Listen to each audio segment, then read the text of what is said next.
Ah, un minutito que voy a compartir pantalla.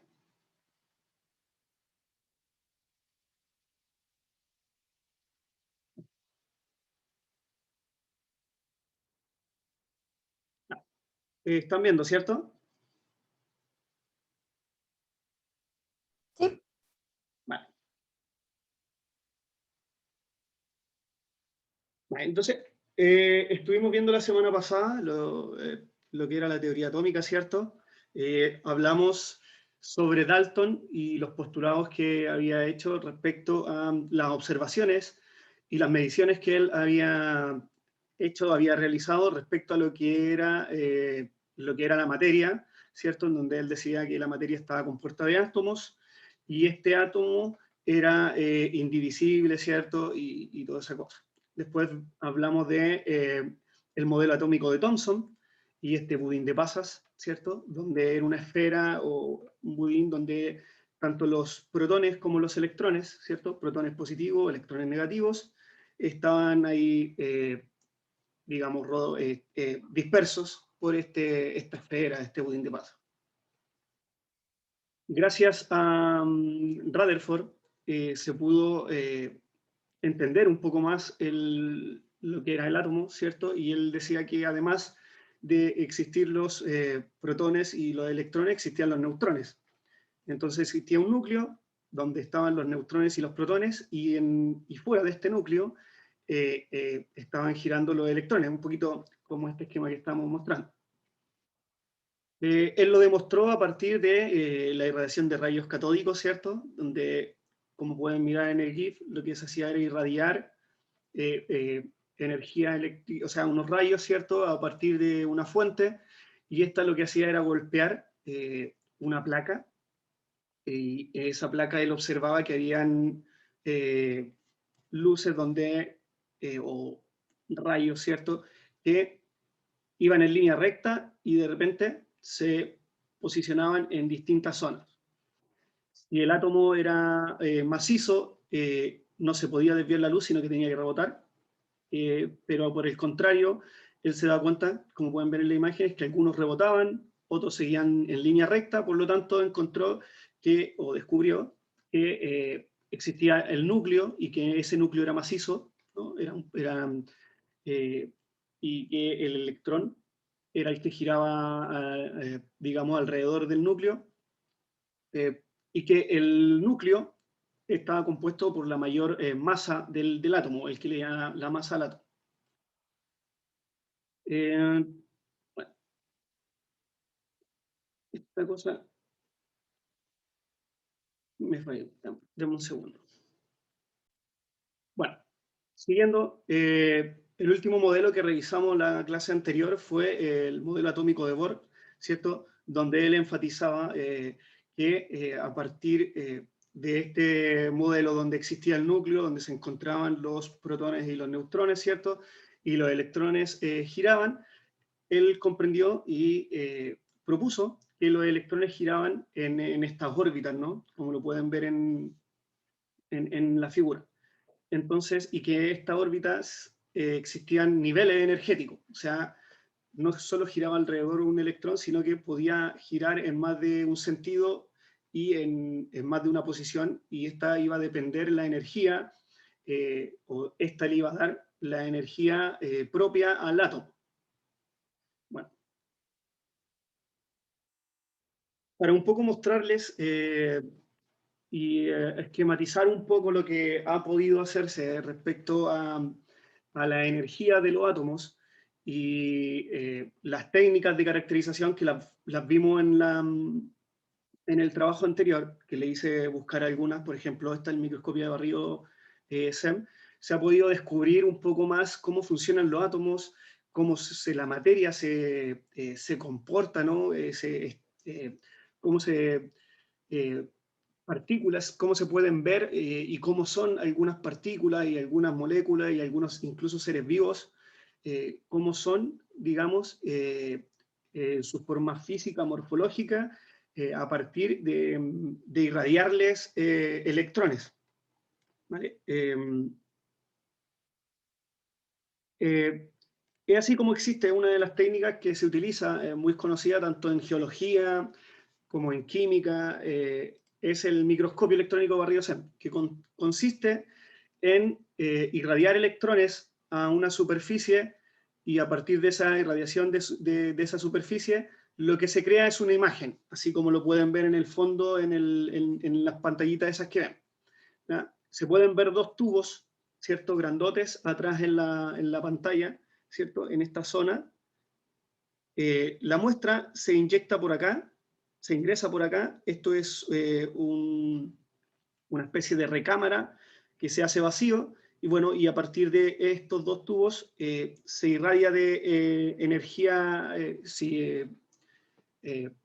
se inyecta energía eléctrica, ¿cierto? Una fuente de energía, fotones, se irradia la muestra y estos fotones rebotan en la muestra y se dispersan. Al dispersarse, esto es recogido por por un detector y los transforma en una imagen. Bueno, gracias a ese equipo se han podido encontrar imágenes como esta, ¿vale? Que son imágenes de granos de polen, distintos granos de polen. Se ha podido capturar imágenes como esta otra, que es de una mosca. También se ha podido encontrar imágenes que son un poquito más sorprendentes, como son estas cuatro que pueden ver acá. Una es una larva de mosca, la otra es un tarigrado o algo así como oso de agua, también le llaman, o oso de mar.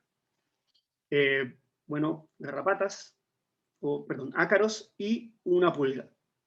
Todas estas imágenes se pueden lograr con esta, bueno, estas imágenes en realidad están tan bien pintadas, regularmente más difícil obtener esta imagen, hay que ocupar otro tipo de programas para que se vean colores, hay que ser sincero en esto, por lo regular se ven así opacas, como las fotografías antiguas. Entonces, gracias a esto, o este tipo de técnicas, nosotros podemos investigar más a fondo y conocer cómo es la morfología de, de, de la sustancia, de la roca, en el caso de la geología, qué sé yo, de lo que queramos ver, ¿no? Incluso se pueden ver seres vivos, como se pueden dar cuenta. Bueno, entonces, un poco ya metiéndonos de nuevo en lo que estábamos hablando, regresando un poco al átomo, ¿cierto?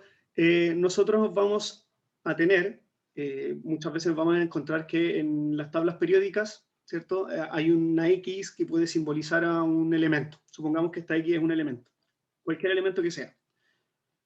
¿Vale? El número atómico, el número másico, perdón, o peso atómico, va a ser el que representa a el número de protones más el número de neutrones. Eso ya lo estuvimos revisando en la tarea, ¿cierto? Anterior. El Z, que es el número atómico, ¿cierto? Nos va a decir cuál es el número de protones que existen en el núcleo de un átomo. Y al restar el número másico con el número atómico, lo que obtengo es el número de neutrones. ¿Cierto? Bueno, en una tabla periódica nosotros nos vamos a encontrar con esto.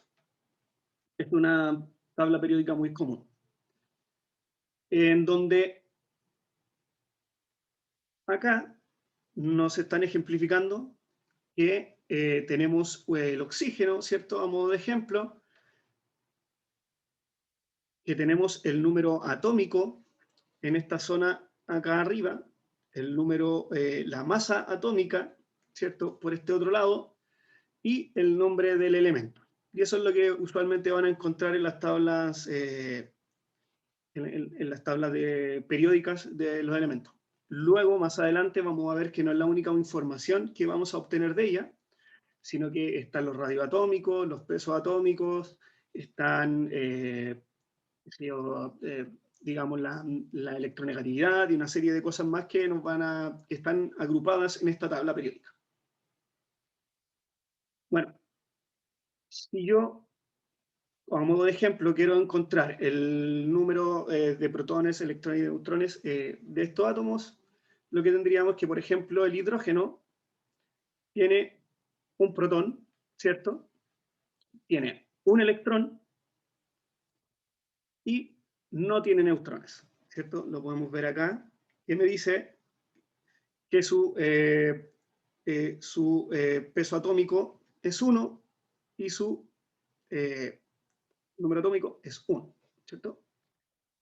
Luego, por ejemplo, el carbón, tenemos que tiene 6 protones, 6 electrones, 6 neutrones. Si yo sumo los neutrones y los protones, tengo que 12, que es lo que me indica acá arriba. El oxígeno tiene 8 protones, 8 electrones, 8 neutrones, y finalmente el uranio, perdón, tiene 92 protones, 92 electrones y 143 neutrones. Como se pueden fijar, todos estos elementos que estoy mostrando son neutros. ¿Por qué los llamamos neutros?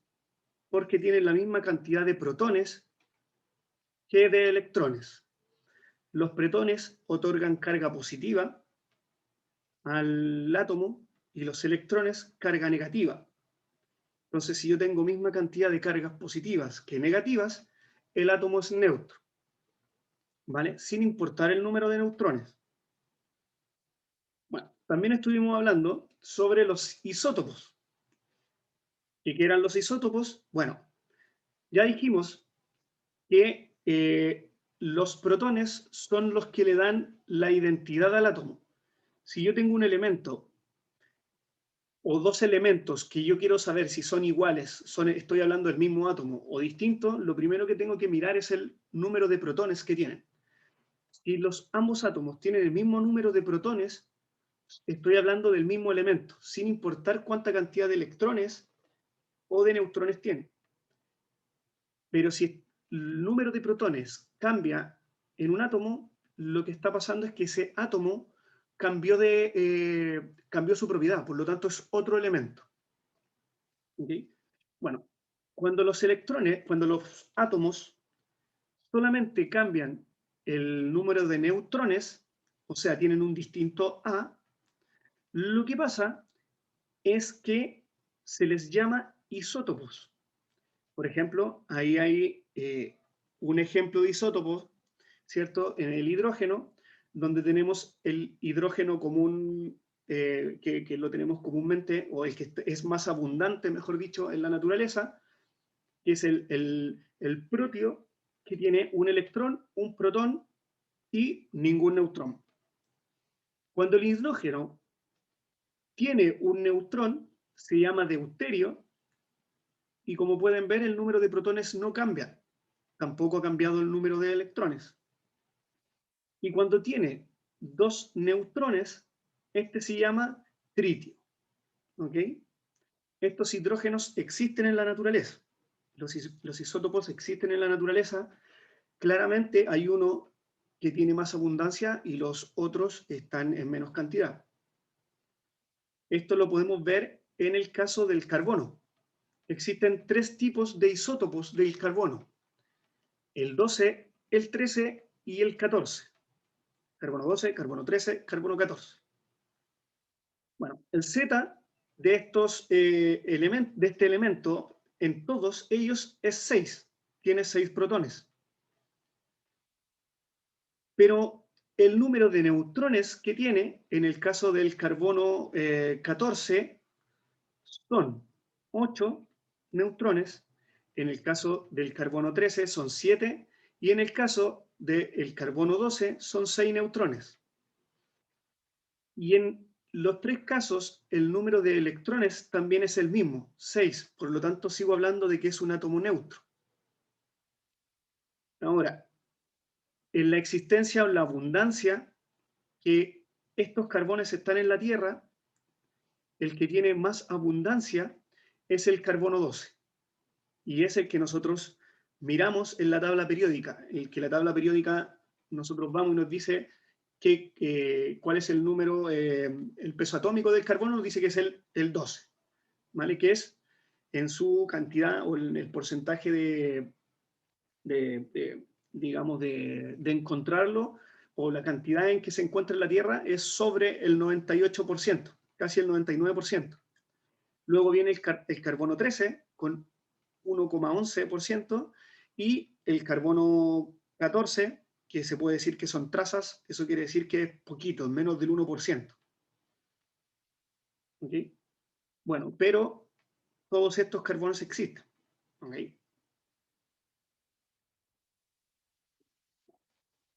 Respecto a esto ya lo vimos también en la clase o en la tarea, ¿cierto?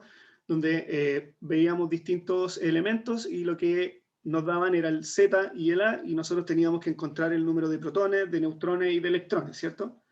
Entonces, por ejemplo, el fósforo tiene 15 protones, 16 neutrones y 15 electrones. Nos indican que es un átomo neutro, ¿no? Que si tengo 15 protones, que es el numerillo que aparece abajo del símbolo, lo descuento a 31 y con eso tengo el número de neutrones. Y al saber que es un átomo neutro, la cantidad de protones y electrones es lo mismo. Entonces, si miro el calcio, también lo que tengo son 20 protones, por lo tanto, 20 electrones y 20 menos 40, bueno, son 20, entonces también vamos a tener 20 neutrones. Con el níquel, lo mismo, ¿cierto? 28 protones, 28 menos 59 son 31 neutrones y 28 electrones, también es un átomo neutro. Para el criptón es lo mismo y bueno, para el cromo lo mismo, ¿cierto? Bueno, respecto a esto, ¿alguna pregunta, alguna duda, muchachos?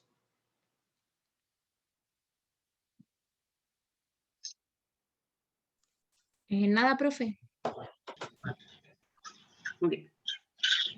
Bueno, ya hablamos que los átomos podían tener distintos neutrones y los llamábamos isótopos.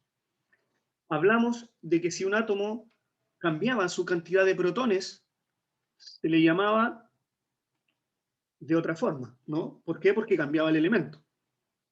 ¿Qué pasa entonces en un átomo que varía su cantidad de electrones?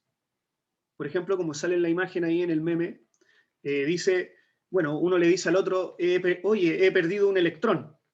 Y el otro le responde, oh, mira, entonces eres positivo, le dice. Bueno, eso quiere decir que cuando un átomo pierde un electrón, está positivo, un átomo neutro. Tenemos un átomo que tiene igual cantidad de protones a cantidad de electrones y por alguna razón perdió un electrón. Bueno, ese átomo se volvió positivo. Si gana un electrón, o sea, pasa de tener la misma cantidad de protones y electrones a tener una cantidad más de electrones, se llama, o sea, pasa a ser un átomo negativo. Bueno, en el caso de que un átomo sea negativo o positivo, se llama ión. Entonces, lo que vamos a ver ahora son los iones, que existen iones positivos y iones negativos. ¿Vale? Entonces, no crean que, como dice nuestro amigo el gato, si quieren ser positivos, pues tienen que perder un electrón. Bueno, ojalá fuese así, pero no es así. Pero en los átomos sí es así. O sea, si él pierde un electrón, el átomo es positivo. Si gana un electrón, es negativo. Pero no cambia su cantidad de protones. Ojo, vuelvo a repetir. Si el átomo cambia su cantidad de protones, estamos hablando de otro elemento. O sea, que este elemento cambió. Bueno, uno del ejemplo que vamos a ver, que nos muestran acá, es el átomo de sodio, el cual tiene 11 protones en su núcleo, ¿cierto? Y 11 electrones, ¿cierto? Alrededor de este núcleo. Si pierde un electrón, pasa que tiene 11 protones y ahora 10 electrones. Por lo tanto, este pasa a ser un ión de sodio positivo. ¿Ven? Ahí pueden ver que está marcado como Na+. Entonces, cuando un átomo pierde un electrón, se pone un signo positivo arribita a la derecha. Por el contrario, y en el caso del cloro, pueden ver que en un inicio tiene 17 electrones y 17 protones. Si este gana un electrón, pasa a ser un ión negativo. ¿Por qué? Porque tiene un electrón más que protón. Entonces se le pone arriba a la derecha este signo negativo. ¿Ok? Y es a partir de esta ganancia o pérdida de electrones que es como los átomos se empiezan a unir. También vamos a ver que hay algunos casos en donde comparten electrones, ¿no? Y forman estas moléculas. Bueno, vamos a hacer entonces un pequeño ejercicio en donde, por ejemplo, nos indican que está el hierro, que tiene un Z igual a 26, ¿cierto? Por lo tanto, tiene 26 electrones, y nos indican que ahora tiene dos positivos, dos cargas positivas. O sea, pasó de tener de ser un hierro cero, ¿cierto? De tener la misma cantidad de protones y de electrones, a tener dos electrones que, más o menos. Dos electrones menos. Exacto, dos electrones menos. Entonces pasó de tener 26 electrones a 24. Por eso tiene su carga positiva. Dos más. O sea, dos electrones más. Perdón, dos electrones menos. En el caso del yodo, que es 53, cuando es neutro, tiene 53 electrones. Pero en el caso, cuando es yodo negativo, ¿cuántos electrones pasa a tener? 4. Exacto, 54 electrones. Gana un electrón. En el cobalto, que es 27, en su estado neutro tiene 27 electrones y 27 protones. Pero cuando tiene carga más 3, ¿cuántos electrones tiene ahora? 4. 24. 24. Exacto. Bueno, en el caso del hierro y del cobalto, lo que tenemos es un ion que es positivo. En el caso del hierro tiene dos cargas positivas, en el caso del cobalto, 3 cargas positivas. En el caso del yodo, tenemos un ion negativo o un anión, y ese es de carga, tiene una carga negativa a todo esto. Anión es para mencionar a un ion negativo o a un átomo que ha ganado electrones, y catión se habla de un anión, o perdón, un ion positivo que ha perdido electrones. Entonces, en el caso del hierro y del cobalto son cationes, en el caso del yodo, al ser -1, es un anión. Bueno, ok. Entonces, acá vamos a tener una pequeña tabla que en estos 3 minutitos tienen para llenarla. A ver si entendieron bien lo de los cationes y de los aniones. A ver, no se puede decir que un ion es una descomposición de un átomo, porque hablar de descomposición de un átomo es hablar que es otro átomo. O por lo menos para mí, yo lo tomo, si tú me hablas de descomposición de un átomo, me estás diciendo que estoy hablando de otro elemento. En el caso de esto, es que su propiedad cambió. Una de sus propiedades es que la carga cambió, pero su naturaleza sigue siendo la misma. ¿Ok? O sea, solo cambió una propiedad de todas las que tiene. ¿Me expliqué bien? Sí, sí. ¿Por qué, por qué me refiero a que una de sus propiedades solamente cambió? Porque ya sabemos que su masa principalmente está representada en el núcleo. Entonces, al ganar o perder un electrón, su masa no cambia en demasía, sí, es prácticamente la misma. Aunque pierda varios electrones, su masa va a seguir siendo más o menos la misma.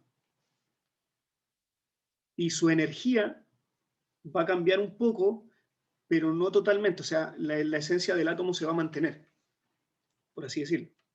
Pero en cambio, si cambio los protones, sí puedo hablar de una descomposición del elemento, porque ahí estoy hablando de que el elemento pasó de un estado a ser otro tipo de elemento.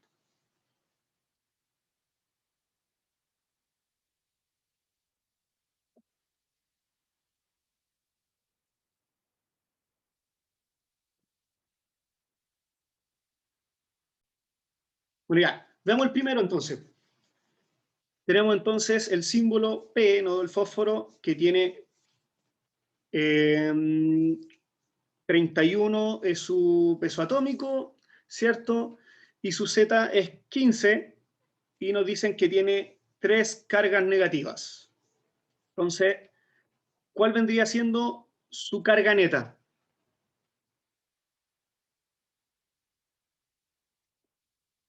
Carga neta. A ver quién se Menos atreve. 3. Exacto, ¿Qué menos? exacto. La carga neta sería 3 o 3 negativo, ¿cierto? En este caso. ¿Cuánto sería el número de protones? 15. Ah, no, 15, ¿cierto? El número de neutrones, 16. ok. Y finalmente el número de electrones, 18. vamos a borrarlo, exacto. Entonces, como este átomo tiene 3 electrones más, lo que quiere decir es que va a tener va a tener una cantidad de electrones que va a superar en 3 electrones a la cantidad de protones, que en este caso es 15. Entonces es 18. Vale. El calcio tiene 2 cargas positivas. Entonces, ¿cuál es su carga neta? 2 más, 4. ¿cierto? El número de protones, ¿cuánto es? 20. 20. De neutrones, 20.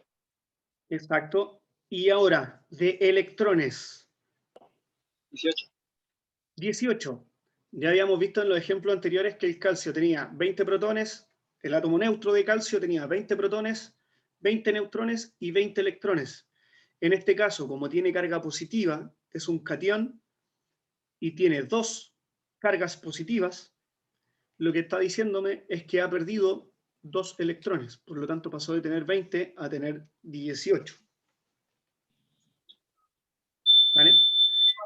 Ok, en el siguiente elemento era un poquito más difícil porque lo que teníamos que hacer es buscarlo en la tabla periódica. Así que el 1, 2 y 3 que siguen tienen 2 minutitos más para buscarlos.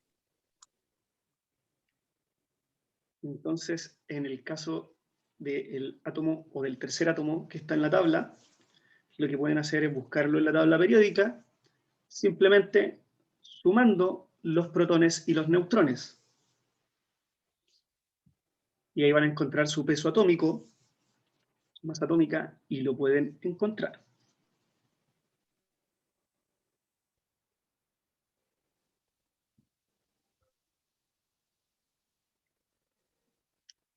Bueno, pero mientras tanto, algo que ya aprendimos. ¿Cuál sería la carga neta de este elemento? 2 más. 2 más, exacto. Tiene menos cantidad de electrones, por lo tanto, más cantidad de protones, es un catión. Como en este caso tiene 23 protones y 21 electrones, lo que tiene es que es 2 más. Y al sumar la cantidad de neutrones con los protones, da 51, y eso sería el vanadio. ¿Vanadio, profe? Vanadio. ¿Encontraron ese, no? ¿Era ese? Sí, sí. Exacto, el vanadio. Entonces este vendría siendo el catión de vanadio más 2. A ver si ahora cómo les va con el cuarto.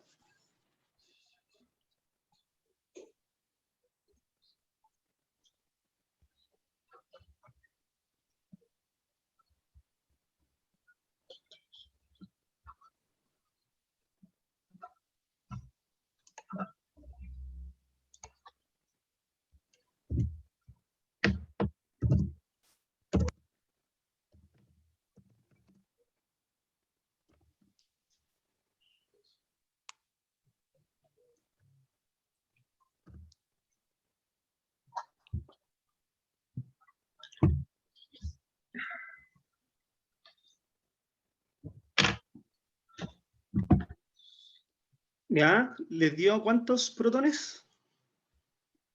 En el caso del cuarto elemento.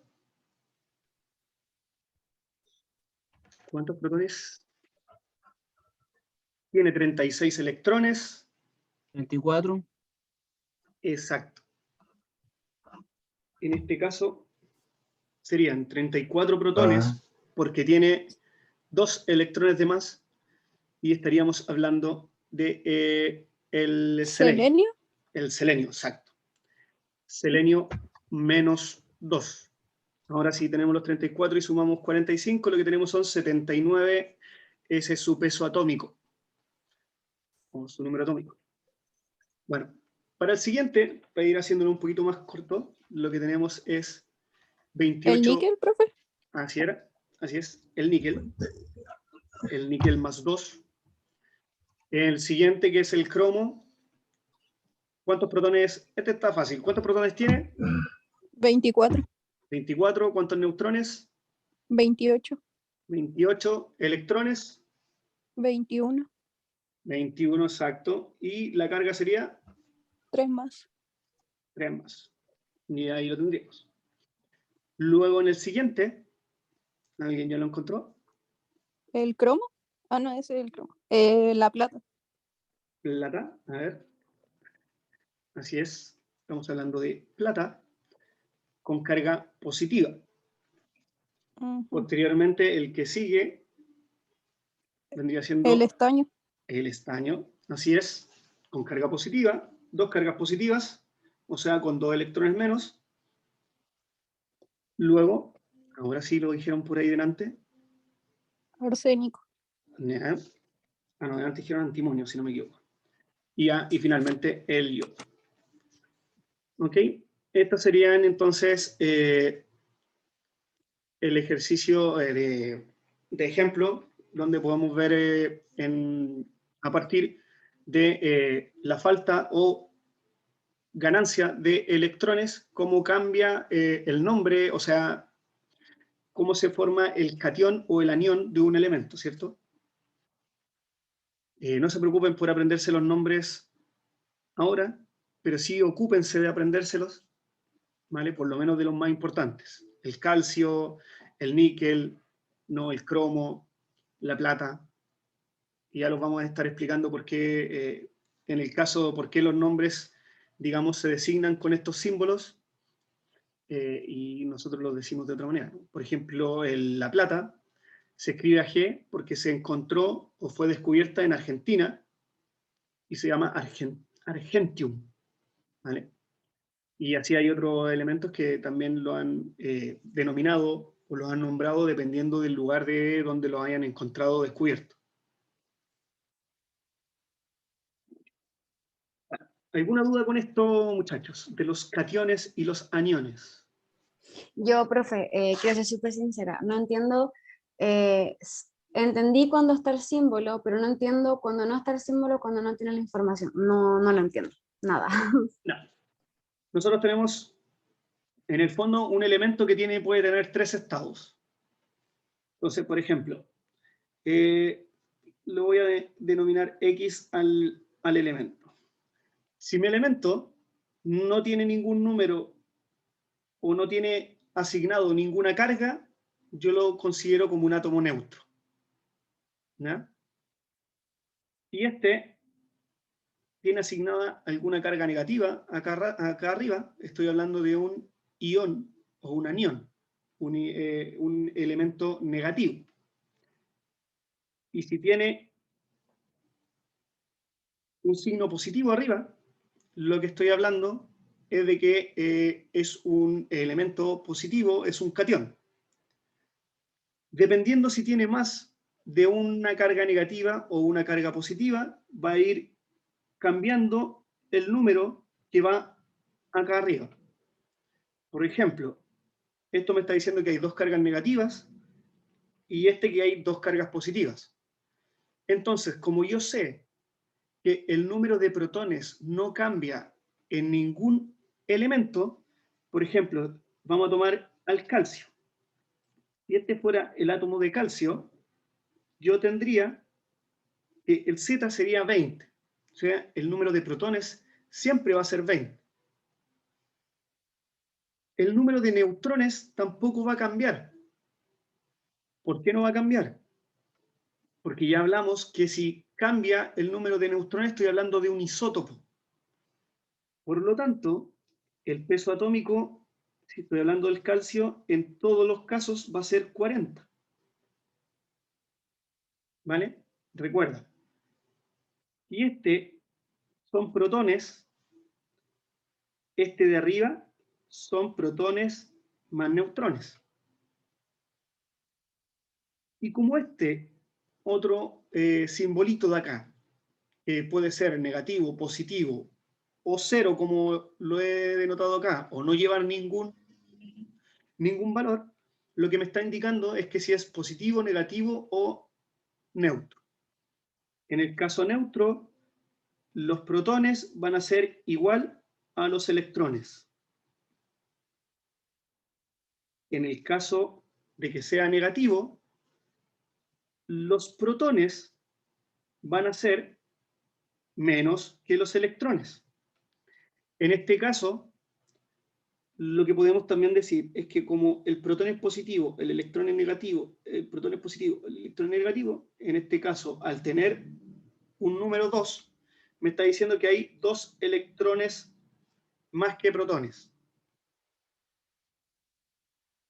Finalmente, si este fuese 3 más, me está diciendo que la cantidad de protones es mayor a la cantidad de electrones, tanto así que hay 3 protones más, pero yo no pongo 3p más, sino que lo que digo es que hay menos 3 electrones.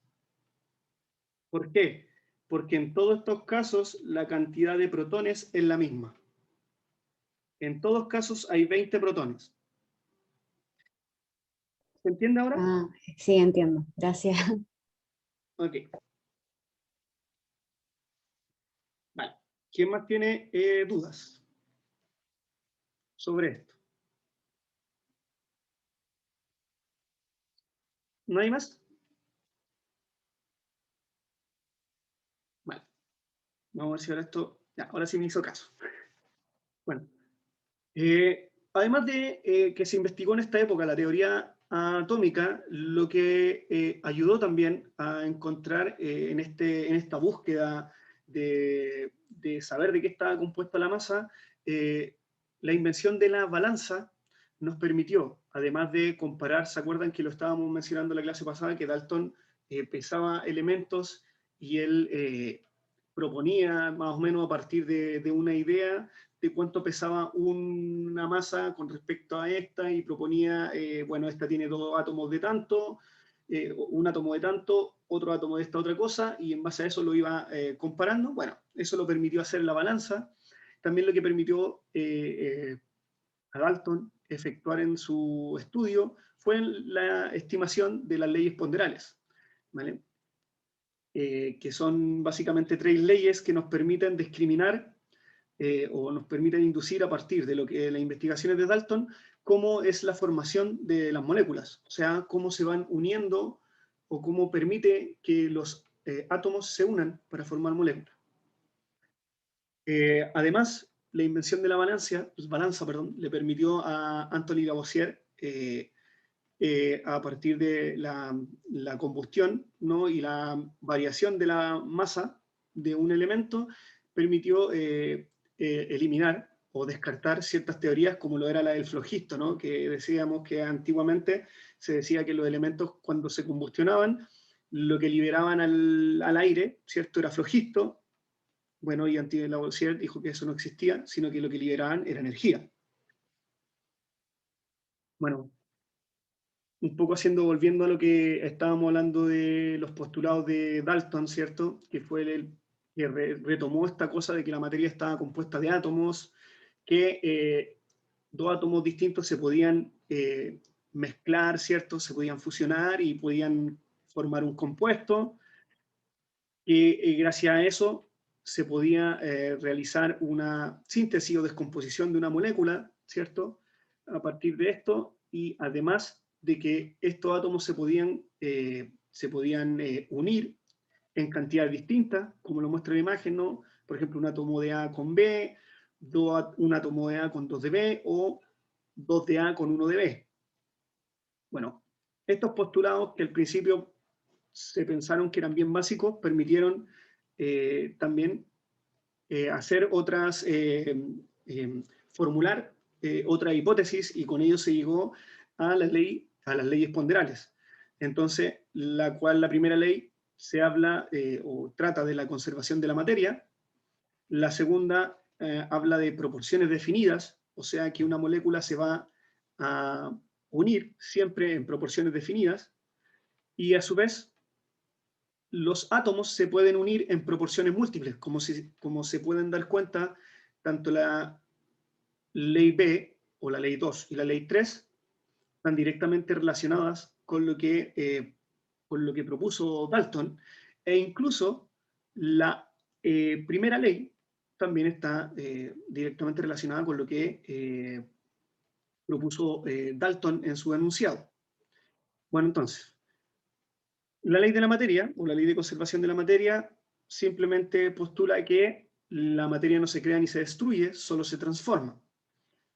Es por eso que si yo hago reaccionar, por ejemplo, hidrógeno más oxígeno, en este caso reaccionan 4,04 gramos de hidrógeno más 32 gramos de oxígeno. En el momento en que se acaba la cantidad de hidrógeno y oxígeno individual, estos forman agua. ¿Cuánta agua van a formar? Bueno, la cantidad que sume la reacción entre hidrógeno y oxígeno. En este caso, pueden ver que todo el hidrógeno y todo el oxígeno reaccionaron para formar agua. Entonces, a partir de esto, yo incluso puedo relacionar a partir de sus porcentajes, o más bien puedo generar una relación porcentual de los de hidrógeno que se juntó con oxígeno para formar agua. Entonces, si yo digo que esto es 100%, ¿cierto? Lo que tengo en la relación agua-oxígeno vendría siendo X, primero para hidrógeno y después para oxígeno. Entonces, si yo digo que por cada 4,04 gramos de hidrógeno se forman 36,04 gramos de agua, y esto es el 100%, ¿cuánto es el porcentaje de 4,06? Y esta es la famosa regla de 3 simples, ¿no? Que la voy a poner acá. Tenemos entonces 36,04 gramos son mi 100%. 4,04 son igual a X. Entonces, este X va a ser igual a ¿cuánto? Entonces multiplico 4,04 por 100 y lo divido por 36,04, me da que la cantidad es 11,2% aproximadamente. Entonces eso quiere decir que la cantidad de hidrógeno que hay en el agua es 11,2%. Profe, Creo que se quedó pegado. ¿por qué el 100% es 36,3 y el agua es 36,04? ¿Esa es el 100%? ¿El agua? Así es. Así ¿Y es. qué es 0,4? Ah, sí, me faltó el 0,4. Perdón. Ah, ya. Ya, pero eso es. Pero está, sí. Ah, Ups. ya. No, espérenme que se quedó pegado un poco el... Ok. Entonces, la proporción de hidrógeno que hay en el agua es de 11,2. Y si yo descuento 11,2 al 100%, me da la proporción de oxígeno que va a haber, ¿no? Y en este caso vendría siendo 88,8 aproximadamente.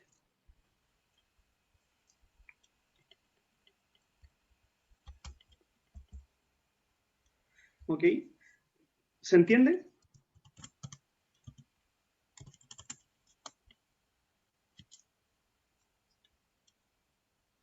Chicos, ¿entendieron la relación que hice? Sí, se entiende. Perfecto. A partir de esta relación es que se toma también en cuenta el siguiente enunciado de las leyes ponderales, que es la ley de proporciones definidas, que dice que siempre, siempre y siempre, para formar agua, la proporción en que se va a relacionar hidrógeno y oxígeno va a ser 11,2 versus 88,8. Entonces, sin importar que yo tenga 400 gramos de oxígeno y acá tenga 4,04 gramos de hidrógeno, siempre, siempre, siempre, cuando se junten va a dar 36,04. ¿Por Profe, qué? Ujú. disculpe que lo interrumpa. Lo que no entendí, el 88,8, ¿de dónde salió? Ya, el ¿De la 88, diferencia? así es, de la diferencia de 11,2% Ah, ya. Menos el 100%, ya. menos el 100%. Ya, gracias. Entonces, les vuelvo a repetir. La ley de proporciones definidas me va a decir que sin importar cuánta cantidad de hidrógeno yo tenga mezclándose con oxígeno, en la proporción que se van a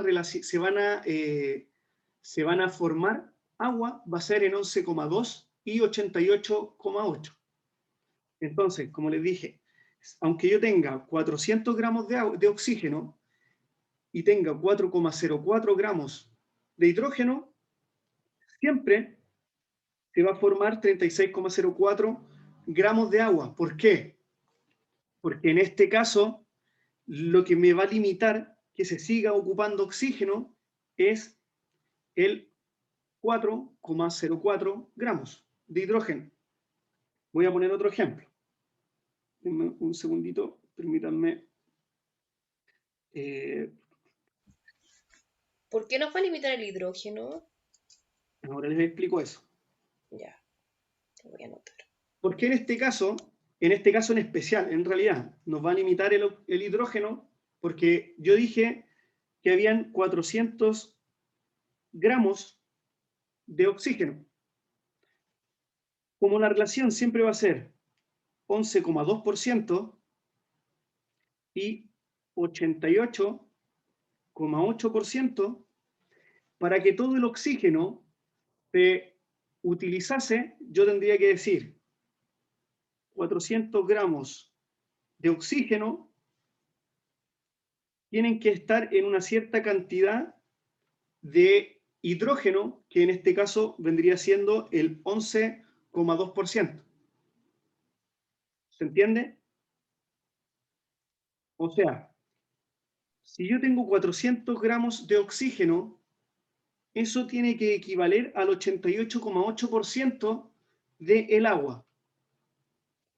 Entonces, ¿cuánto hidrógeno yo necesito para que todo ese oxígeno se consuma? Bueno, va a ser la cantidad que haya entre la multiplicación de 400 gramos de oxígeno por 11,2% de hidrógeno dividido 88,8% de oxígeno. Y eso me va a dar la cantidad de hidrógeno necesaria para formar o para consumir todo el oxígeno. Y eso me da, bueno, por ahí me mostraron que era Profe, no se ve lo de abajo. 54, no se ve. Bueno, lo voy a anotar acá arriba. Dame un segundo, lo borro y lo anoto acá. Profesor, 254.45. Ya, gracias. Ahí dámelo de nuevo para poder anotar. Ya. Vamos a anotar entonces acá. Para yo saber cuánta es la cantidad de hidrógeno que yo necesito para consumir todo el oxígeno, lo que tengo que decir es lo siguiente. Si 400 gramos de oxígeno por 11, era 11,2% de hidrógeno dividido por 88,8% de oxígeno. Esto me va a dar la cantidad de hidrógeno en gramos que yo necesito para que se consuman los 400 gramos de oxígeno. Y eso me dijeron que era 50,45 parece, ¿o no? entonces, era Sí, 50,45. 50 o 54. Creo que 50,45 perfecto. Entonces, 50,45 gramos gramos de oxígeno. de hidrógeno. hidrógeno. Sí, de hidrógeno. Eso lo tengo anotado. Eso es lo que yo necesitaría para que se consumieran los 400 gramos de oxígeno. Por lo tanto, si yo tengo 4,04 gramos de hidrógeno, lo único que voy a poder consumir de estos 400 gramos de oxígeno va a ser 32 gramos de oxígeno. Por lo tanto, me van a quedar 400 menos 32, me van a quedar 368 gramos de oxígeno sin reaccionar. Y eso se llama reactivo en exceso. Ojo, que hay un par de preguntas en el taller que habla de reactivo de exceso y de limitante. En este caso, como dije que eran 4,04 gramos de hidrógeno y había poca cantidad de hidrógeno comparado con el oxígeno, el que me limita la reacción es el hidrógeno. ¿Por qué? Porque se va a acabar el hidrógeno, pero el oxígeno todavía va a haber. ¿Se entiende? Bueno, si no se entiende Sí, o mucho, sea, sí estamos hablando del límite y excedente, ¿no? O sea, así el es. limitante y el... Ya. Y el de exceso. Así es. Bueno, si no, igual después cuando empecemos el taller me voy a ir... esto igual lo vamos a seguir viendo más adelante, ¿vale? Pero me estoy adelantando un poquito. Nah, ¿preguntas? ¿Hay alguna otra pregunta, chicos, acá? Sí, profe, yo Bien. consulta, ¿usted nos podría subir el libro que se llama Petrucci? El Petrucci, no sé si lo Sí, tengo. No sé si lo tengo, ya. pero tengo unos libros. Les voy a enviar los libros que tengo. Muchas gracias, profesor. Así que, da. Bueno, respecto Profe, entonces, ¿sí? profe, consulta, ¿esto que usted presenta aquí tiene relación con las moléculas con las que está formada el agua? Todo que Las ver, dos de hidrógeno y una de todo que ver. oxígeno. Así es, ¿Sí? todo que ver, todo que ver.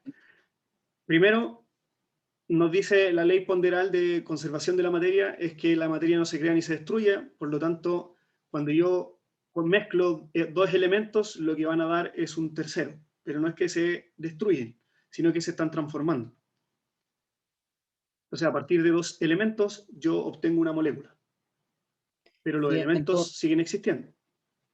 eso significa que el hidrógeno, a ver, porque se supone que son, claro, o sea, no se supone, son dos moléculas de hidrógeno para formar el agua, pero aquí, Ajá. por ejemplo, en peso, en la cantidad, el hidrógeno es mucho menos que el oxígeno. Ya, porque eso no tiene Eh, que ver, ya, ahí, precisamente la unión entre átomos tiene que ver no con el peso, sino con su capacidad de unirse.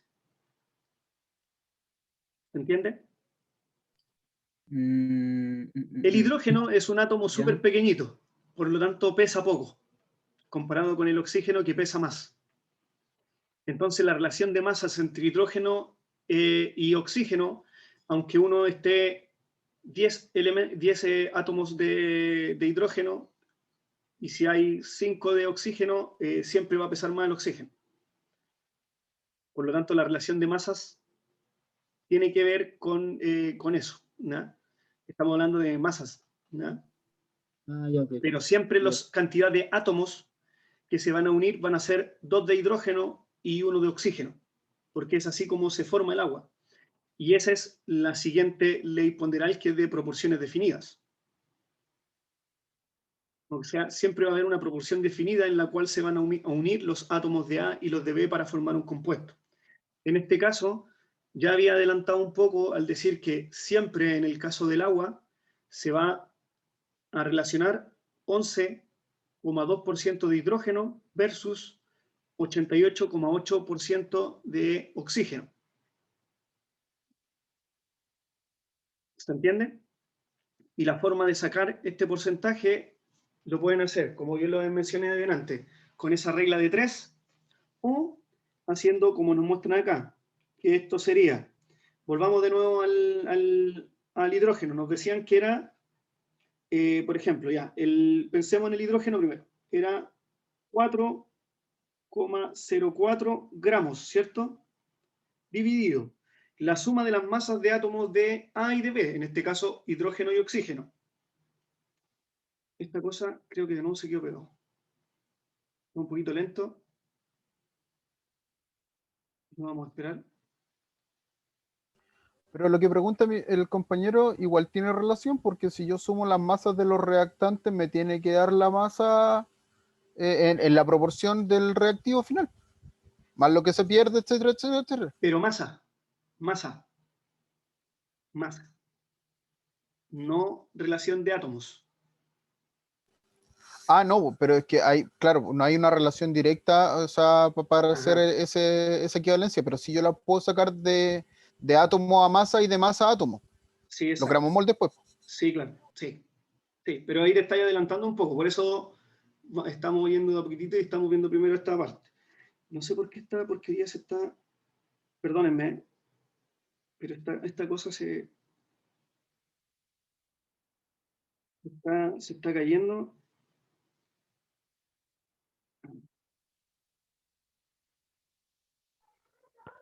Está pidiendo break, profe. Sí, no sé, está pesadito la tablet, se está saliendo solo la presentación. No. Entonces la segunda ley que estábamos viendo, la de proporciones definidas, que nos dice que el porcentaje de átomos de A o de B va a tener relación en la masa del átomo A. En este caso, si lo volvemos a mostrar, nos lo llevamos al agua, que era 4,04 gramos de hidrógeno dividido por 4,04 gramos del átomo A, que era el hidrógeno, más el de B, que era... ¿cuánto el de B, se acuerdan? Era 32, ¿no? Creo que era 32 gramos de oxígeno. Si yo calculo esto, entonces voy a tener que 4,04 dividido por 4,04 más 32 me va a dar 0, y algo, si lo multiplico por 100, me va a dar 32, o sea, 36. Miento. Esto si lo multiplico por 100, lo que me va a dar es 11,2%. Y eso va a ser el porcentaje de hidrógeno que hay en el agua. Si lo hago, ahora en este caso, para el oxígeno, entonces era 32 gramos de oxígeno, de nuevo lo mismo, 4,04 gramos de hidrógeno, más 32 gramos de oxígeno, lo multiplico por 100, eso me va a dar que es 88,8%. ¿Vale? Esta también es la otra forma de encontrar las proporciones definidas. Y siempre el agua va a estar compuesta en esta proporción de hidrógeno y de oxígeno. Si esta proporción, este porcentaje cambia, lo que estoy hablando es que cambió la molécula. Ya no estoy hablando de agua, sino que de otra molécula, a pesar de que se esté uniendo hidrógeno y oxígeno. ¿Vale? Bueno, vamos a ver entonces ahora el pequeño caso que está acá. Nos dicen que tenemos agua y que les di el ejemplo, vamos a ver si lo entendimos. Tengo que hidrógeno y oxígeno se mezclan, 50 gramos de hidrógeno en la primera parte, en el primer caso, 50 gramos de hidrógeno y 400,25 gramos de oxígeno, y estos forman 450,25 gramos de agua. En el caso que nos dan después, que es el segundo caso, nos dicen que 50 gramos de agua se hacen reaccionar con 50 gramos de oxígeno, y estos dan 56,24 gramos de agua. Y en el tercer caso, me dicen 10 gramos de hidrógeno con 70 gramos de oxígeno forman 78,74 gramos de agua. ¿Por qué?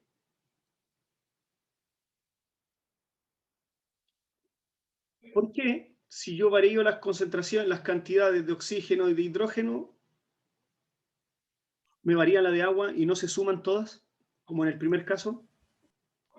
Porque hay que mantener la primera, que las proporciones están definidas, entonces hay un reactivo que se va a ocupar entero independiente del, o sea, en virtud de una proporción. Entonces, Exacto. Exacto.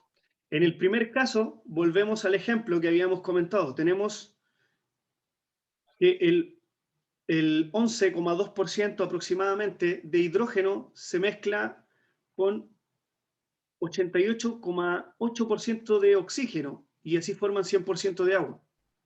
Entonces, en esta proporción, en el primer caso, tenemos que 450,25 gramos de agua son el 100%. Entonces, si yo busco cuántos son 50 gramos de hidrógeno en esta relación, 11.1. 11,1%. 11,1, 11,2 es más o menos lo mismo. Y respecto a el oxígeno, ¿cuánto es? Al 88. Exacto. O sea, 400,25 gramos de oxígeno, vamos ahí, de oxígeno son igual al 88,8% aproximadamente. Entonces, ahora, en el caso 2 y 3, busquen cuál es el reactivo que está limitando esta reacción. O sea, ¿cuál de estos reactivos es el que se acaba primero para formar los 56,24 gramos de agua, y cuál se acaba primero para formar los 78,74 gramos de agua? Dato. En el segundo caso, este es mi 100%. En el tercer caso, este es mi 100%. Entonces, hago la misma relación que yo hice en esta parte. ¿Vale? Tienen 2 minutitos. Ok. Entonces, me dijeron 6,3 de hidrógeno y de oxígeno, ¿cuánto era? 6,6 de hidrógeno y 49,4 de oxígeno. Perfecto, lo vamos a comprobar. Entonces, y acá les voy a dar la forma de hacerlo. Como les comenté, yo sé, en el caso 2, ¿cierto? Vamos a poner 2. Yo tengo que 56,24 gramos son el 100%, ¿cierto? Esto es agua, ¿cierto? Hablando de agua, H2O, y que la cantidad de hidrógeno que va a estar en esta agua es equivalente ¿a cuánto? ¿A qué porcentaje? Al 11,2. 11,2%, ¿cierto? Ya, pues, entonces, lo que hago es multiplicar cruzado, es decir, lo voy a hacer aquí. 56,24 por 11,2 dividido en 100 me da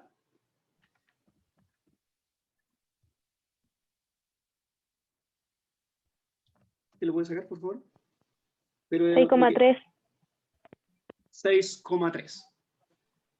Y esa es la cantidad de hidrógeno que se debiese consumir para formar 56,24 gramos. Entonces, en vez de 50, lo que se consume son 6,3 gramos. Era 6,29, profesor. No importa, 6,29, 6,3 es muy, ahí muy finito, no se preocupe.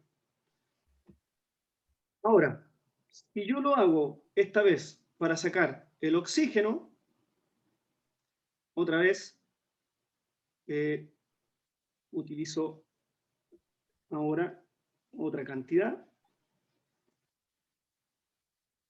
Vamos a borrar esto. Y lo que tengo es que los X gramos de oxígeno tienen que ser 88,8 o 88,9, dependiendo de la cantidad que yo haya utilizado, ¿cierto? Entonces, en este caso sería 56,24 por 88,8 dividido en 100. ¿Cuánto les da en este caso? 49,9. Ya, voy a anotar entonces. Da 49,9 gramos de oxígeno. Entonces, en este caso, la totalidad podríamos decir que de oxígeno que se consume. Por lo tanto, el reactivo que limita la reacción, ¿cuál es? ¿Oxígeno o hidrógeno? ¿Cuál se acaba primero? El oxígeno. Porque se va todo el oxígeno. Y solamente cuando se va todo el oxígeno, con suerte, se acaba ese 6,3% de hidrógeno. Por lo tanto, ¿cuánta cantidad de hidrógeno me queda en el sistema? La resta de 50 menos 6,3. Que serían siendo 43,7. 43,7. Entonces existe 43,7 gramos de hidrógeno que no forman agua. ¿Ya? Sino que quedan como hidrógeno. Y eso se llama exceso. Ya. Perfecto. Hecho. ¿Entendieron? ¿Quién tiene dudas? ¿Alguien con dudas? No tengan miedo a preguntar. Lo que me queda es lo que sobra de hidrógeno, ¿cierto? Exacto, eso es exceso, porque quedó, no reaccionó. Ujú. Para que empiece a reaccionar, tengo que meterle más oxígeno al sistema. Y eso es. Ya, gracias. ¿Alguna Profe, pregunta? ¿Sí? igual se puede determinar así como a simple vista porque se supone que estamos viendo los gramos Así y es. sabemos cuál tiene menos o cuál tiene más, entonces ya sabemos cuál es el limitante. Pero siempre va a Ajá. ser así o en algún momento vamos a tener que sí así hacerlo por cálculo para ver qué. Bueno, hay veces donde es un poquito más, se puede hacer a simple vista, cuando ya lo tiene ya un poco más aprendido intrínseco, lo puede hacer a simple vista y puedes decir cuánto es el limitante o cuál es el que va a reaccionar más por sobre el otro. Pero siempre es bueno corroborarlo y meterle un poquito de calculadora a la cosa y ver cuánto es la cantidad, porque al final cuando ustedes estén en un estudio y necesiten preparar un reactivo, van a tener que saber las cantidades de cuánto tienen que combinar de esto y de esto otro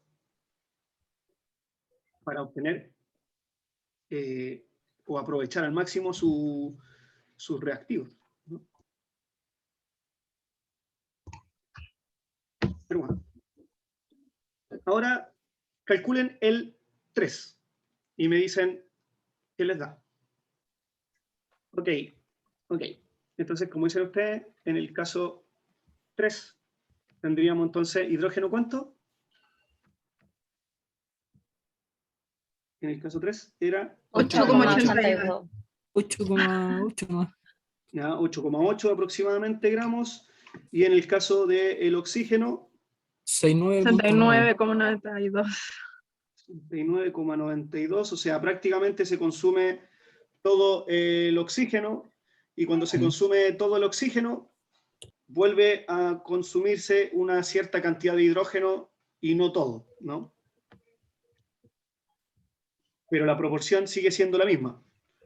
11,2% de hidrógeno o 11,1, como lo quieran tomar, y 88,9% de oxígeno o 88,8. Bueno, de hecho, si lo hubiéramos tomado como 88,9, nos hubiese dado el oxígeno 70 gramos y 50 gramos en el ejemplo 3 y 2, ¿no? Pero da lo mismo. Ok. ¿Dudas, consultas, chicos? ¿Quién no entendió?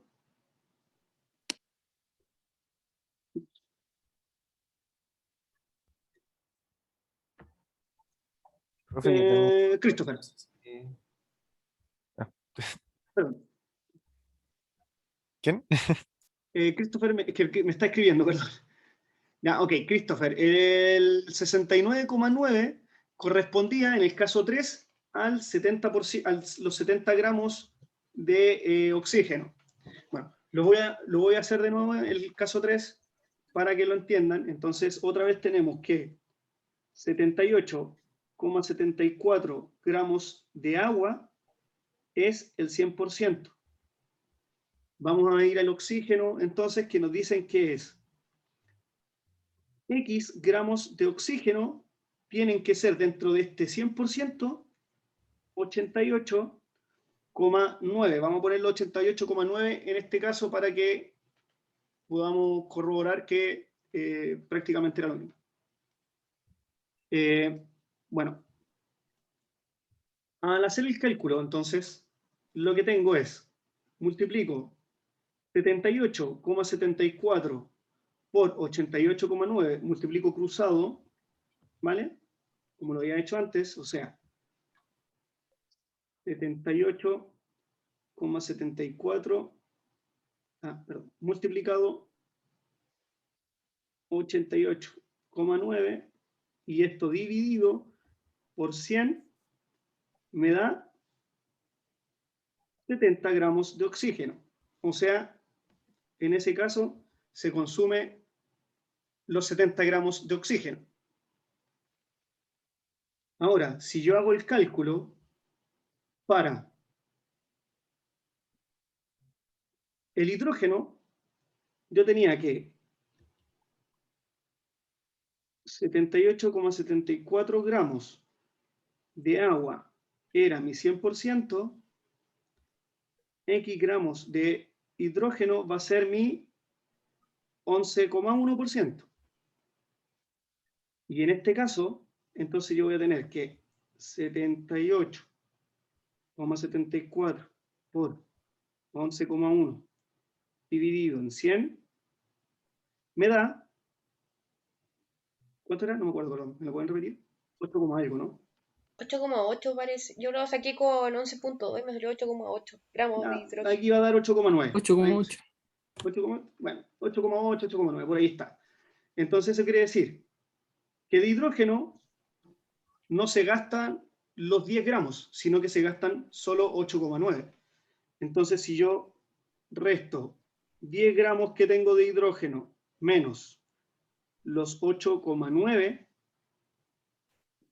va a dar que me quedan 1,1. 1,1 gramos de hidrógeno sin reaccionar. ¿Se entiende?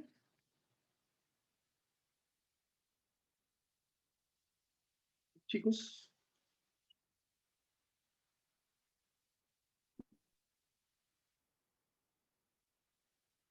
Sí, profe. Bueno, yo entendí. ¿Sí? Bueno. Sí, profe, ahora entendí. Que había Vale. tenido una confusión con el 100%. Ok. De todas formas, cuando empiecen a hacer el taller, voy a estar revisando y visitándoos en el taller y voy aclarando dudas para quien necesite, digamos, asesoría o algo. Bueno, y aquí nos decían un poco cuánto era más o menos lo que iba a sobrar de hidrógeno en ambos casos, ¿no? Bueno, la última proporción, bueno, aquí hay otra pregunta que habla de las proporciones definidas. Profe, ¿Sí? otra pregunta que no sé si tiene relación directa con lo que se veía. Que, claro, dice que, por ejemplo, uno tenía una cierta cantidad de gramos de masa, estamos hablando de masa, de hidrógeno y oxígeno, pero a la hora de ver qué es el agua, que dice H2O, que tiene 2 moléculas de hidrógeno y una de oxígeno. Átomos. Ah, ya. Átomos. Tiene 2 átomos de hidrógeno y uno de oxígeno. Ya, ahora me... La molécula de agua tiene 2 átomos de hidrógeno y una de oxígeno. Ojo ahí. ¿Ya? ¿Cuál era la pregunta? ¿Esa era? Sí, es que quería ver una relación más directa, porque claro, me está hablando de átomos, de 2 de hidrógeno y uno de oxígeno, y en comparación a la masa que está repartiendo cada uno. Bueno, pero es que ahí en ese caso, si tú lo quieres ver en lo que vamos a ver más adelante, tú tienes que ver la cantidad de átomos que está aportando a esa molécula y cuál es el peso que aporta cada uno de esos átomos a esa molécula. O sea, los 2 átomos de hidrógeno están aportando un peso a esa molécula y ese peso es de 11,2%. ¿No? No sé si me entiendes. Sí, correcto. Aquí. Bueno, acá hay otro ejercicio que lo íbamos a ver, pero creo que ya vimos suficiente con lo otro para no atrasarnos más. Si después lo quieren desarrollar, lo pueden hacer. Bueno, y la ley de proporciones múltiples finalmente lo que nos dice es que estos átomos se pueden mezclar en cantidades distintas, en porcentajes distintas, y lo que va a suceder es que va a existir otra molécula. Esto es el caso, por ejemplo, del hidrógeno y el oxígeno, que cuando se mezclan, ya lo hemos visto, en la proporción de 88,9 o 88,8 y 11,1, 11,2, lo que nos daba era el agua, ¿cierto? H2O. Pero en el caso de que esta proporción varía, ya no tenemos agua. Lo que tenemos es el H2O2, conocido ¿Agua oxigenada? como agua oxigenada, exacto, o peróxido de hidrógeno. ¿Vale? Y esto es lo que nos dice la ley de proporciones múltiples, entonces, y que esta relación de átomos se da en números enteros. ¿Por qué en números enteros? Porque, por ejemplo, si vemos, acá son 2 átomos de hidrógeno, acá 2 átomos de oxígeno, acá hay 2 átomos de hidrógeno y no lo dice, pero es un átomo de oxígeno. Entonces, si yo veo la relación que hay de oxígeno en el compuesto o en la molécula 1, es 2 oxígenos, 1 de oxígeno en el compuesto 2. Entonces su relación es de 1:2. En cambio, el hidrógeno, tengo 2 átomos en cada molécula, entonces su relación es en 1, ¿no? Bueno, lo vamos a revisar en este ejercicio que nos dan acá, el cual me dicen que calcule la masa de oxígeno que en cada caso se combina con 1 gramo de nitrógeno. O sea, me dicen que 1 gramo de nitrógeno equivale a ese porcentaje, 63,64, que en este caso también es 1 gramo de nitrógeno y en este caso también es 1 gramo de nitrógeno. ¿No? Y me dicen que calcule la cantidad de oxígeno que se va a relacionar entre nitrógeno y oxígeno. Listo. A ver, si les quedó claro cómo son esas relaciones. Díganme, ¿cuántos gramos de oxígeno hay en el compuesto 1, en el 2 y en el 3? En vez de esta vez poner 100%, lo que tienen que poner es que 63,64 es 1 gramo. Este en el caso del primer compuesto, 36,36 es igual a X. O sea, pongo un X acá, un X acá, un X acá, y puedo sacar esa relación. ¿No? 36,36 por 1 dividido 73,64.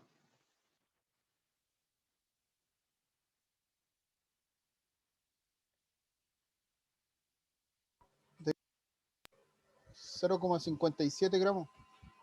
Ok, en el primero 0,57 gramos, ¿vale? ¿Cómo sería en el segundo?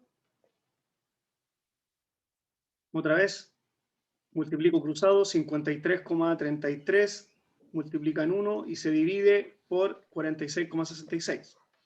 1,14. 1,14. Y en el último, otra vez cruzado, 69,57 por 1 dividido en 30,43. 2,28. 2,28.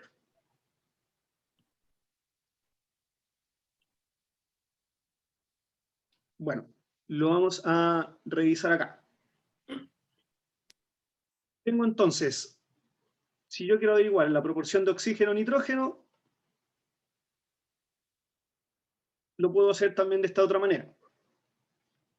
Mirando en relación a sus porcentajes. Si yo divido 36,64 dividido, perdón, 63,64 dividido 36,64, lo que me da es la relación de 0,571.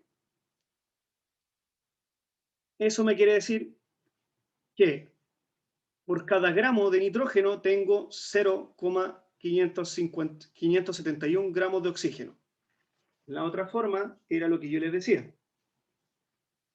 Si tengo 63,64 gramos, perdón, por ciento, esto era porcentaje, por ciento de nitrógeno, y eso equivale a 1 gramo de nitrógeno, porque era lo que me decía el ejercicio,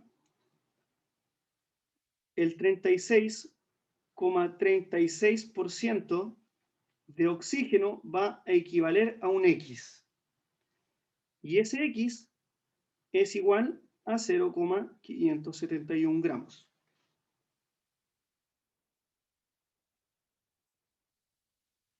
¿Sí? ¿Dudas? Aún no.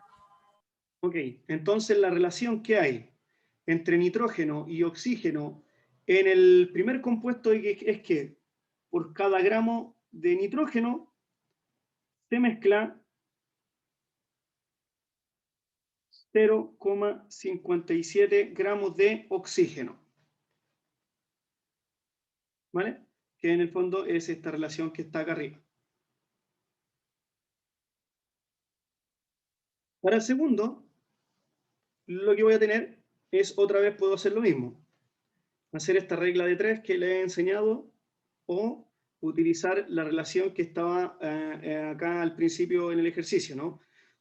Tengo que dividir el nitrógeno, o el oxígeno en este caso, perdón, 53,33 dividido 46,67 y ahí obtengo la relación directa. O hacer esta regla de 3 que es un poquito más largo, pero que también me permite identificar el valor. Entonces, bueno, en la relación corta, que muestra el ejercicio, dividido 53,33%, ¿cierto? Dividido 46,67 y me da que la relación es de 1,143. Por lo tanto, como yo sé que la relación de nitrógeno es 1 gramo, lo que necesito o lo que va a reaccionar de oxígeno es 1,143. Vuelvo de nuevo a darle el caso de la regla de 3. Tengo que 46,67 de nitrógeno son 1 gramo de nitrógeno, 53,33% de oxígeno son X gramos de oxígeno. Entonces multiplico 53,33 por 1 dividido 46,67 y esto me va a dar 1,143. Entonces, relación nitrógeno-oxígeno sería 1 gramo de nitrógeno va a contener o va a reaccionar con 1,143 gramos de oxígeno.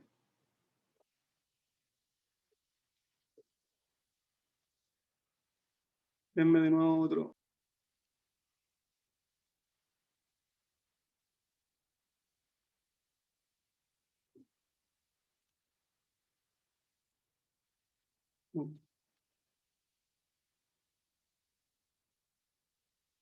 Bueno, muchachos. ¿Se entiende?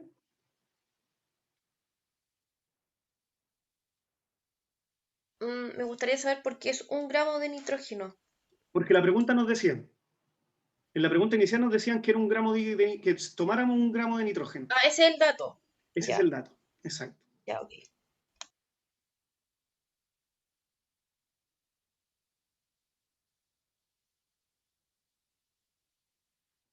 Bueno, y en el último compuesto, también lo que tenemos en la proporción, y esa relación da que es 1 gramo de nitrógeno y 2,286 gramos de oxígeno.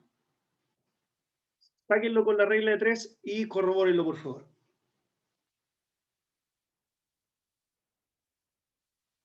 A ver cuánto les da. Da 2.28, 62, 30, 69, 3. Ya, da un poquito más bajo, pero no es tanto. Entonces, ya con la regla de 3 daba entonces que por cada gramo de nitrógeno eran 2.23. 2.286. Ah, da el mismo valor. Da el mismo 2.28 dato. es el mismo valor. Si se fijan, de las Que dos yo lo formas... saqué con todos los decimales. Por eso Ok. sale así. Ah, ok. Vale. Como pueden darse cuenta, si yo la saco con regla de 3 o con esta relación más corta, más directa, me da el mismo valor. Vale. Entonces, una vez que yo obtengo esta relación, lo que debo hacer es obtener cuál sería, o identificar cuál sería el compuesto. Bueno, para eso, lo que yo hago es relacionar, como el nitrógeno, acá es algo que se debe utilizar en la ley de proporciones múltiples, es que un compuesto, uno de los elementos se tiene que quedar fijo. En este caso, como el nitrógeno era 1 gramo de nitrógeno en cada uno de esos compuestos, ese es el elemento que quedó fijo. Y el que quedó variable es el oxígeno. Siempre va a ser así en la ley de proporciones múltiples. ¿No? Entonces tenemos que yo voy a relacionar la cantidad de oxígeno del compuesto 2 con la del compuesto 1. En el compuesto 2 me había dado una cantidad de oxígeno de 1,143. ¿Cierto? Esto era de oxígeno. Oxígeno y oxígeno. Y esa cantidad me da que es 2. O sea, que el oxígeno en el compuesto 1 es 1 y el oxígeno en el compuesto 2 es el doble al del compuesto 1. ¿Se entiende? O sea, hay 2 veces más oxígeno en el compuesto 1, o sea, en el compuesto 2 que en el compuesto 1. ¿Se entendió, chicos? Recuerden que el nitrógeno era el mismo.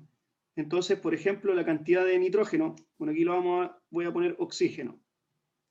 ¿Ya? 2.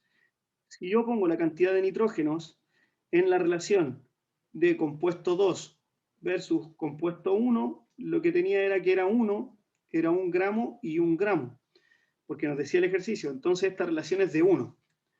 ¿Qué quiere decir esto? Que el nitrógeno en el compuesto 1 es igual a 1 y el nitrógeno en el compuesto 2 es igual a 1 en esta relación. O sea, si tengo un nitrógeno en el compuesto 1, en el compuesto 2 voy a tener un nitrógeno. Como la relación de oxígenos es 1 y 2, lo que tengo es que en el compuesto 1 el oxígeno es 1 y en el compuesto 2 es el doble. Profe, yo no entendí bien. O sea, yo tengo un resultado y es 2. Sí. Pero, Ya. ¿cómo sé que en 1 es 1? Todavía no lo sabemos, eso es lo que vamos a averiguar. Pero nosotros sabemos que la relación de oxígeno que hay entre el compuesto 1 y el compuesto 2 es de 2. O sea, quiere decir que el compuesto 2 tiene el doble de oxígeno que el compuesto 1. En relación al nitrógeno, como hay 1 gramo en el compuesto 1 y 1 gramo en el compuesto 2, yo digo que la relación es de 1. O sea, hay la misma cantidad de nitrógeno en el compuesto 1 que en el compuesto 2. Ya, sí, eso lo entendí. ¿Ok? Ahora, si yo hago una relación ahora para el compuesto 3 con el compuesto 1, debido a que el compuesto 1 es el que tiene menos cantidad de oxígeno, por eso lo estoy haciendo con el compuesto, con el oxígeno, y vuelvo a repetir, la relación de nitrógenos en todos es la misma, tiene la misma cantidad de nitrógeno, lo que tengo es que en el compuesto 4, o sea, 3 versus el 1, tengo que 2,286 dividido en 0,571 es igual a 4. ¿Qué quiere decir eso? Que en el compuesto 1, esto estamos hablando de oxígeno, siempre el oxígeno en 1, supongamos que es 1, el oxígeno en 3 sería igual a 4. O sea, en el compuesto 3 hay 4 veces más oxígeno que en el compuesto 1. Ya, sí, ahora entendí. ¿Se Gracias, entiende? profe. Sí. Ok. ¿Alguien todavía tiene duda sobre esto? También podríamos decir que acá R1 es la mitad de R2. Y aquí R1 es un cuarto de R3. Esa es otra forma de decir. Pero como nos hablan de que tienen que ser números enteros las relaciones, yo los dejo como 1 y 2 y 1 y 4.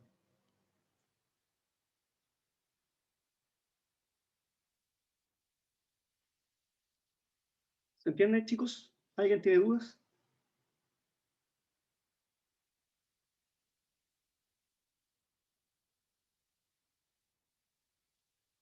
Bueno, para terminar entonces, en el principio la relación que nos daban de óxidos era la siguiente. Nosotros nos dijeron que el nitrógeno era igual en todos los elementos. O sea, yo tengo que considerar que el nitrógeno en 1 es igual que está en 2 y es lo mismo que el que está en 3. Como yo sé que el nitrógeno en su estado natural está como N2, el oxígeno está como O2, ¿cómo se van a combinar? Tiene que haber una proporción de oxígeno y nitrógeno, digamos, en esta relación. Por lo tanto, lo que tengo es que el primer óxido tengo N2O, en el segundo tengo que tener el doble de cantidad de oxígenos, entonces N2O2, y en el tercero tendría N2O4. Como pueden ver, mantengo la relación de nitrógenos y la relación de oxígenos de el compuesto 1 con el 2 es el doble, y la relación de oxígeno del compuesto 1 con el 3 es 4 veces.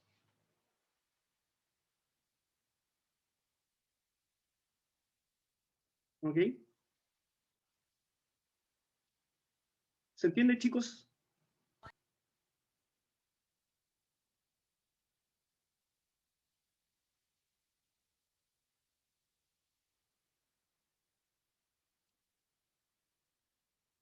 Sí, profe. Sí, profe. Vale. Bueno. Eso sería lo de esta clase, la materia de esta clase, y ahora viene el taller. Entonces, déjenme ver qué hora es. Uy, no, se nos hizo un poco largo, pero bueno, vamos a tener 1 hora de taller esta vez. Voy a hacer la separación, si quieren por mientras se van a tomar un café y